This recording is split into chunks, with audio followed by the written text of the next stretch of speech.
I'm starting to see one of the reasons that Gypsy left Ryan for Ken, and honestly, if I was Ryan, I'd be PO'd. We're going to talk about episode 3 and 4 in today's video.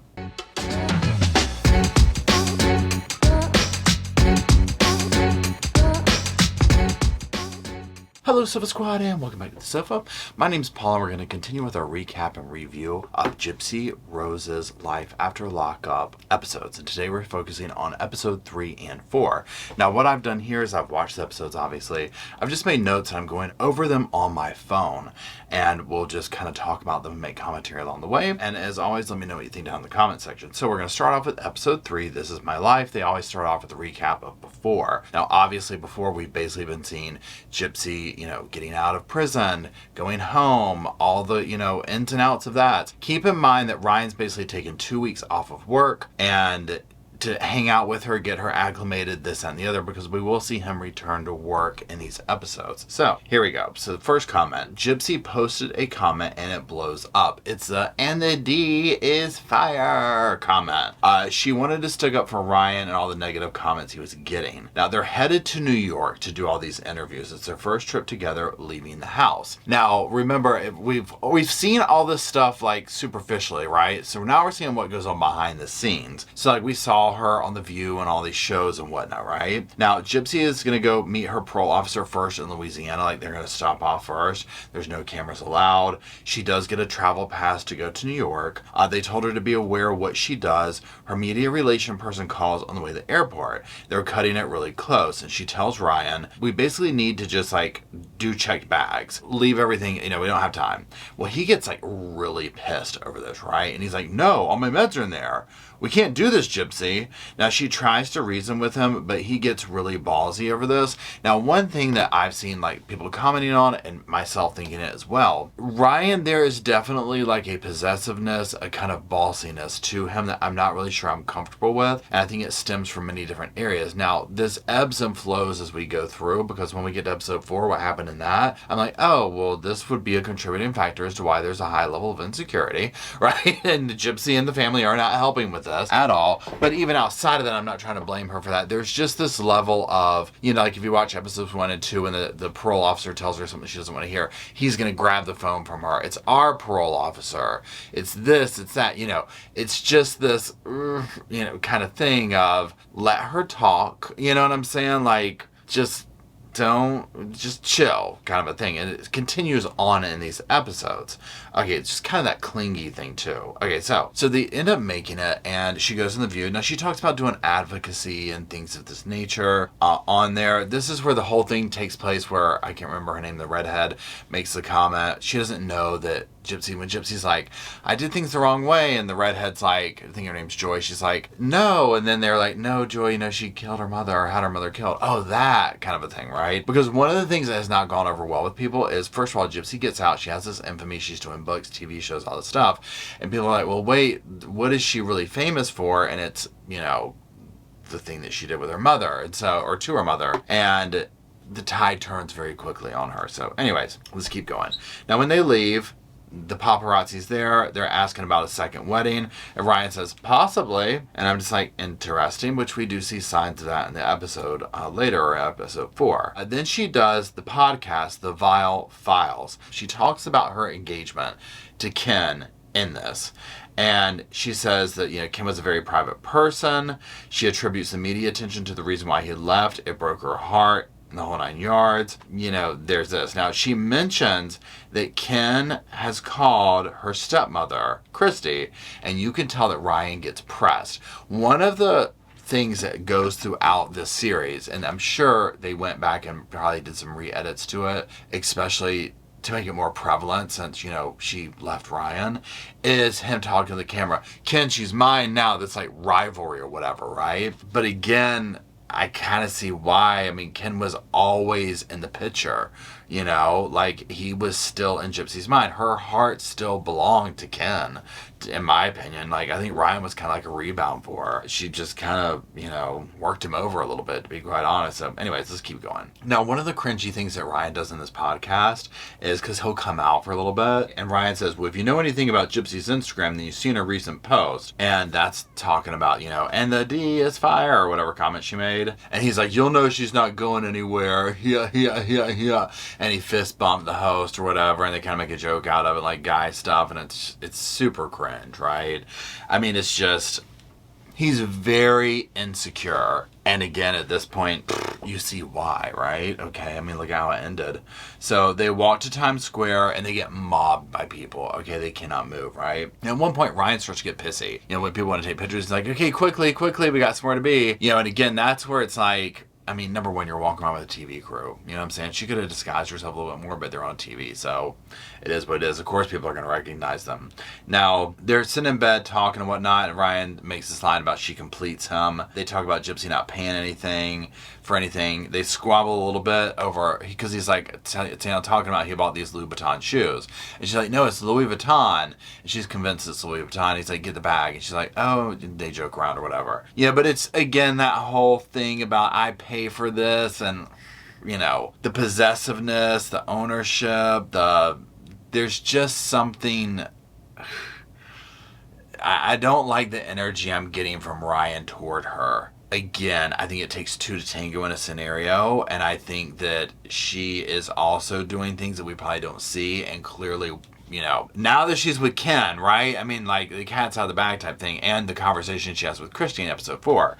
So there's probably stuff that's going on, is what I'm getting at, that we're not seeing divulged completely yet in episode 3 that triggers this. But, I also at times question, is Gypsy his first girlfriend? It's like, I mean, that's almost the vibe of it, is he just doesn't know what to do. It's almost like this, I've got this girl that's out of my league, and it's driving me crazy with insecurity. So, I want to remind her why I'm here and what I did, and, I'm in control, and to me, just kind of like, honestly, typical toxic guy type stuff. But again, on the flip side, once we see what goes on, I'm like, okay, surely she could have recognized this insecurity. I mean, the actions that follow soon after aren't helping that, right? But anyways, let's keep going. Okay, so the public turns on Gypsy, right? We see this, all of a sudden, the internet does what the internet does. She's been reading her DMs, she gets death threats, I mean, there's lots of stuff, and she talks about this backlash, and you can tell it very much affects her, and I think she very much cares about it. And again, one of the things that I see with Gypsy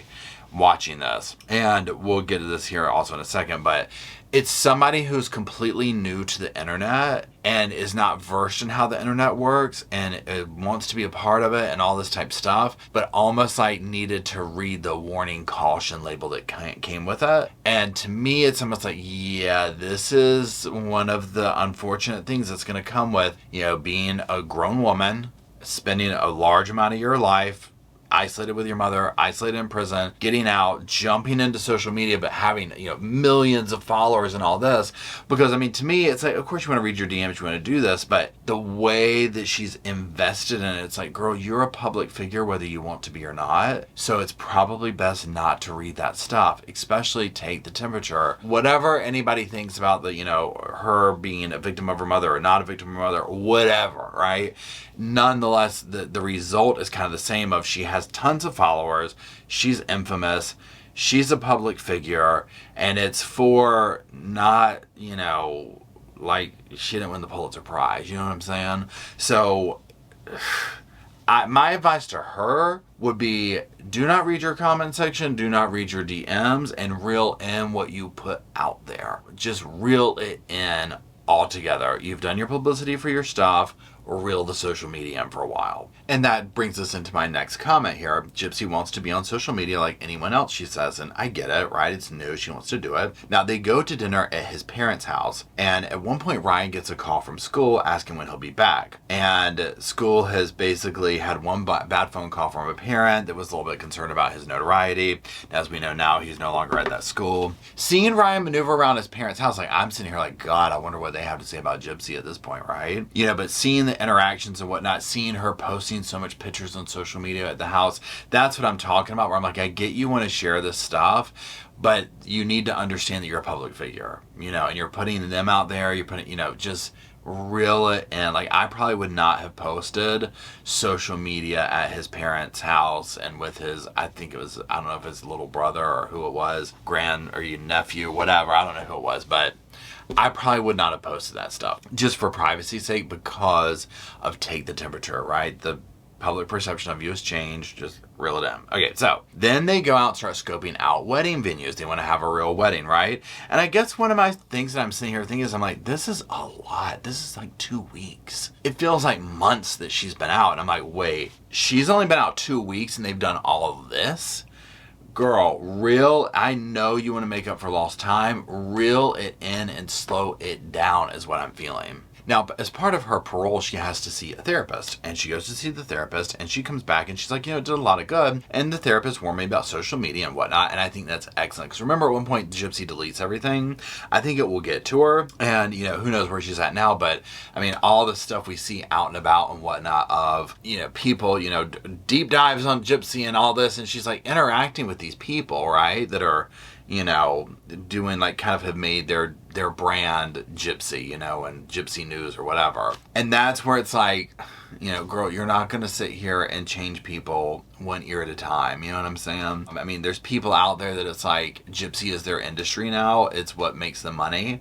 And they're just going to report on it and over and over and over and over. And it's just, again, she's a public figure like that. So that's where it's like, hopefully her therapist and whatnot can help her see like that's what it is. And maybe after the show, she can die down a little bit with the public image or whatever. Okay, now that brings us to episode 4. Ghost of the Past. Now, y'all, this episode gets turned up, okay? So they start off with her having a nightmare about her mother. She wakes up during the middle of the night. She says that these started since the crime. They've always been there. And she says it's about what she should have done differently. And she's like, it was my choice to commit this crime. You know, I made that choice. You know, I have to live with it. And yeah, I'm sure things do haunt her, right? I'm sure it's a very complicated situation on multiple levels. Okay, so then she goes to her dad's house, and Christy and her half-sister. They go to see Gypsy's grandmother's grave. They're going to go see her cousin, the tattoo artist, and they stop at the grandmother's grave along the way. They take the family. Ryan takes a pic, and you know, he's doing it. He's over here like this. He's like, I guess I'm part of the family now. And it's that kind of extraness that I have so many, it's like, I feel cringy. I feel sorry for him. I feel like icky. I feel bad. Like, there's so many weird feelings that he conjures up in so many of these scenes. Because I guess one thing that I'm seeing now, and we'll get to it in a second too, but it's almost like where the family even knows, like, this probably isn't going to last. Like, we can see the writing on the wall with this. They just don't see it yet. And I think the family will try and, specifically Christy, make that happen. But we'll get to that in a minute. So they go to her cousin Bobby's tattoo shop / home. They're talking to him, and he was good friends with Dee Dee, Gypsy's mother, when they were kids or whatever.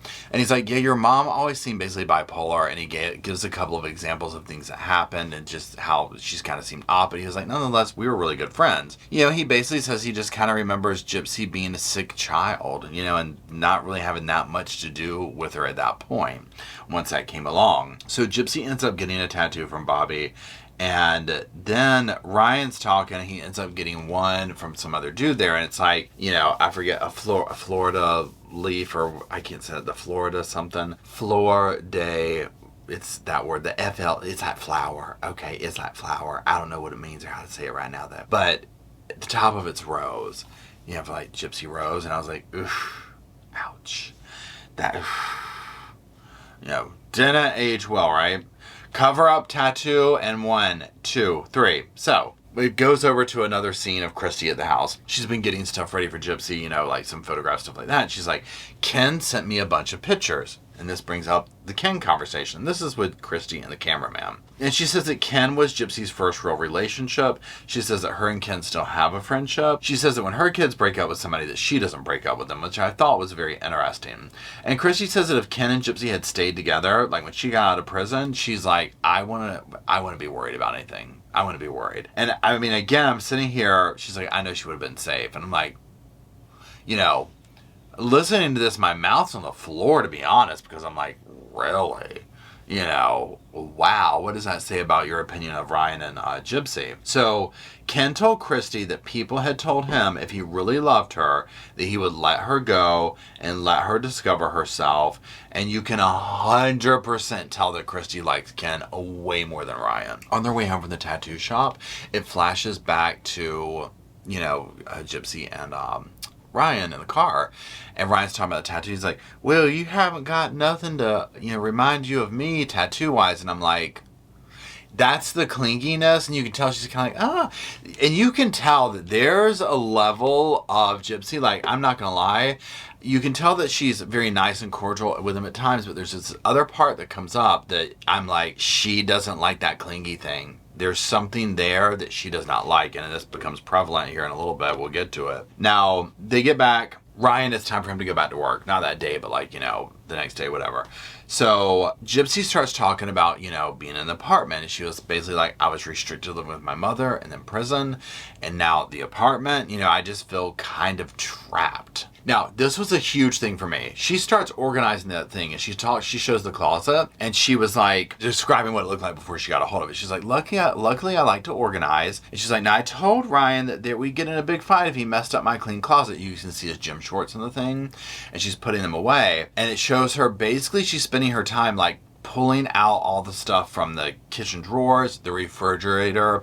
If you're not sure, unknown to this, or don't know, whatever, one of the things Gypsy was talking about, like, he hoards food and all this kind of stuff. And so I was very curious when she started going through things. And she does say, she's like, my mom is a hoarder. Any sign of that triggers me, right? Well, you could already kind of tell in the house, but, you know, 'cause I would be like looking around during the filming and stuff like that, like, you know, showing the background. And I'm like, yeah, the kitchen does seem cluttered with stuff. But I'm like, well, they've been basically on vacation for 2 weeks. You know, she's just moved in, so maybe that's why. But it shows her basically going through and cleaning out everything and organizing it. And I'm like, okay. Now, my other part to it is this, where I'm like, okay, girl, you're talking about you've lived with people, you've lived with this, but you know what? Maybe she's never really lived with a man. You know what I'm saying?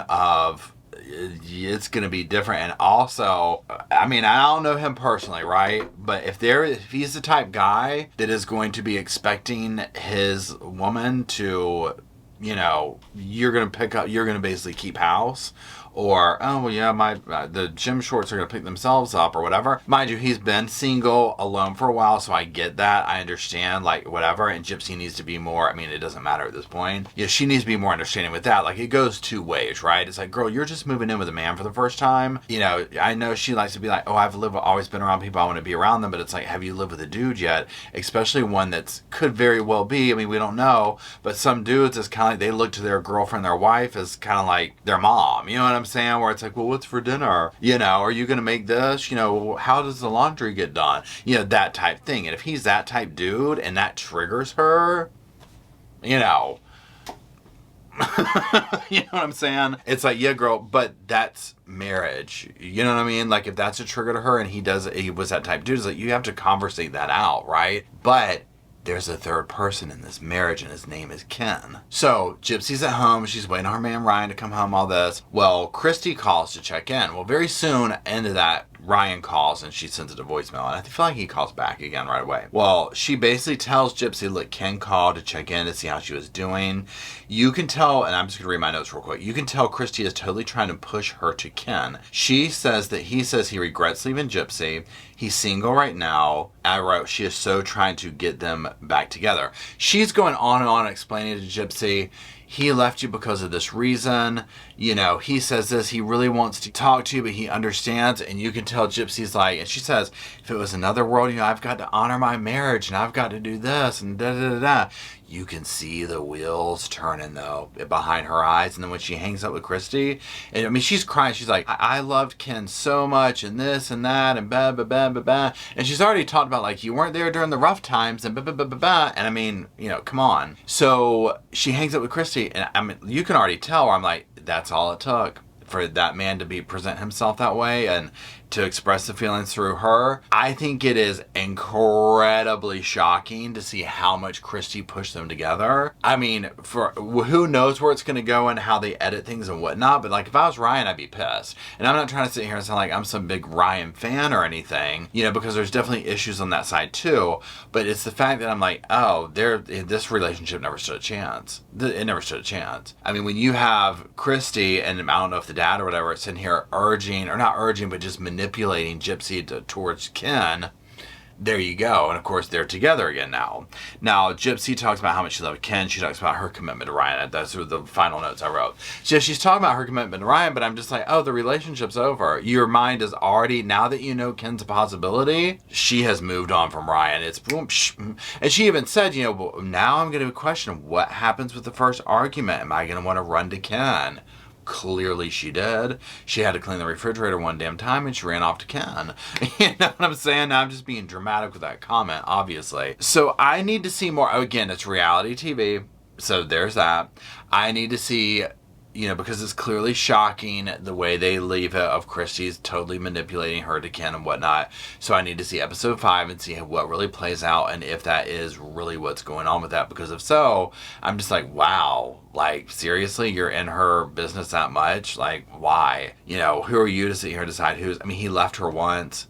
Oh, he said this and that and blah, blah, blah, blah, blah. You know, does this mean that I think, like, Ryan's a perfect man for her? I mean, I don't know, right? I mean, they're married. I can definitely see some things that they would probably need to work on. You know, because I just don't get the vibe that Gypsy's into Ryan. I just don't get that vibe. I think she's into Ken. Like, she's attracted to Ken. I don't think she's attracted to Ryan, like, in the way of a spark, like a, you push my buttons. I don't see that with her and Ryan. Her and Ken, yes.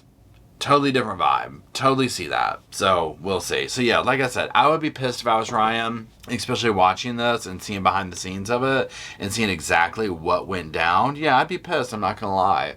But we'll see how it plays out. So, if you watched it, let me know your thoughts on it too. Dying to know. And thank you for watching. If you are still watching, I do appreciate it. Go ahead and drop some comment or sofas down in the comment section for myself and Roscoe and Spirit to hang out and talk about this show, this case, all the other crazy shows and cases we do talk about here at the Squad. And until then, I'll see y'all soon. I just wanted to say thank you again for watching the whole video, and also thank you for being part of the Sofa Squad. Special thanks to all the Patreon members, channel members from both of my channels, everybody who likes, shares, subscribes, comments in the comment sections. It helps the channel out so much. Now, don't forget, I do have that other channel, the podcast channel. That's where we go live, we hang out, we talk. We have kind of sort of a schedule, but just be sure and check it out. I'll put it up here on the screen. Also, if you're looking for merch, be sure to check out my Teespring store. I'll put that up here. And then, like I said in the beginning of the video, if you want to follow me and Roscoe on the Instagram, go on, check it out. It's right here on the screen again. But once again, thank you very much. I really appreciate you being part of the Sofa Squad, and I'll see you in the next video.